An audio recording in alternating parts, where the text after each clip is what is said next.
New TV Telugu. ఇప్పుడు AP top 10 చూద్దాం.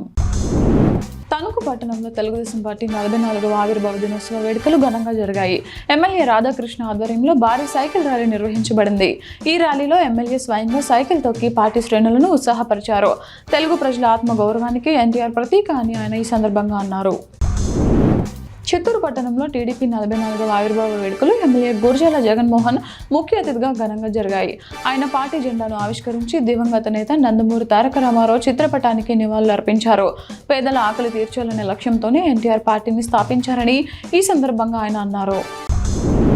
YSR Congress party జిల్లా నేతలు ఈ నెల 30వ తేదీన చేపట్టనున్న మూలపేట పోర్టు సందర్శనకు ప్రభుత్వం అడ్డంకులు సృష్టించేందుకు ప్రయత్నిస్తోందని వైసీపీ నేత ధర్మాన కృష్ణ చైతన్య ఆరోపించారు. నరసన్నపేట వైసీపీ కార్యాలయంలో మాట్లాడుతూ ఎన్ని అడ్డంకులు పెట్టినా సందర్శన ఆగదని స్పష్టం చేశారు. ఎస్పీకి ముందుగా తెలియజేసినప్పటికీ పోలీస్ బందోబస్తు ఏర్పాటు చేయకపోవడంపై ఆయన అసంతృప్తి వ్యక్తం చేశారు. అయినప్పటికీ సందర్శనను ఆపే ప్రసక్తి లేదని ఆయన ధీమా వ్యక్తం చేశారు. మచిలీపట్నం నడిబొడ్డున జిల్లా కోర్టు సెంటర్ వద్ద ఓ ప్రైవేట్ ఆసుపత్రి ప్రారంభోత్సవం సందర్భంగా ప్రధాన రహదారిని బ్లాక్ చేసి భారీ వేదికను ఏర్పాటు చేయడంపై విమర్శలు వస్తున్నాయి. ఈ వేడుక కోసం ట్రాఫిక్ ను మళ్లించడంతో వాహనదారులు కిలోమీటర్ల మేర ఇబ్బందులు పడ్డారు.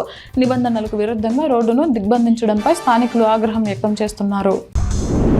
రామచంద్రపురం మండలం కేంద్రంలో ఏడాది క్రితం నిర్మించిన సిమెంట్ రోడ్డు ఇప్పుడు వాహనదారులకు పెను ఇబ్బందిగా మారింది. రోడ్డుకు ఇరువైపులా తారు రోడ్డును సరిగా కలపకపోవడంతో భారీ గుంతలు ఏర్పడ్డాయి.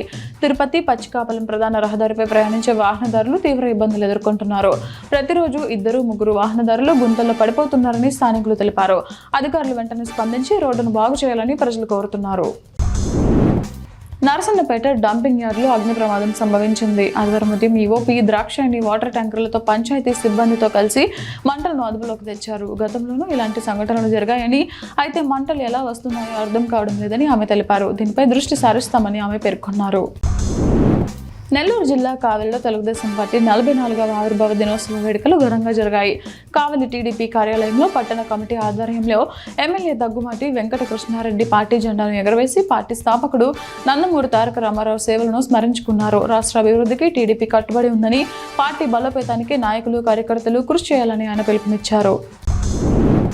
ప్రకాశం జిల్లా దర్శి మండలం రాజంపల్లిలో అభయాంజనేయ స్వామి తిరునాళ్ళ మహోత్సవాలు ఘనంగా జరుగుతున్నాయి. వేకోజాము నుంచే భక్తులు పెద్ద సంఖ్యలో స్వామివారిని దర్శించుకుని మొక్కులు చెల్లించుకుంటున్నారు. మహిళల పొంగళ్ల కార్యక్రమంతో ఆలయ ప్రాంగణం సందడిగా మారింది.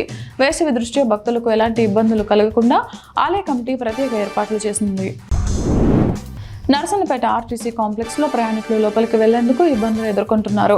కాంప్లెక్స్ వెళ్లే రహదారి ఎదురుగా ఉన్న మురుగు కాలువపై ఏర్పాటు చేసిన సిమెంట్ పలకలు సరిగా లేకపోవడంతో తరచూ ప్రమాదాలు జరుగుతున్నాయి.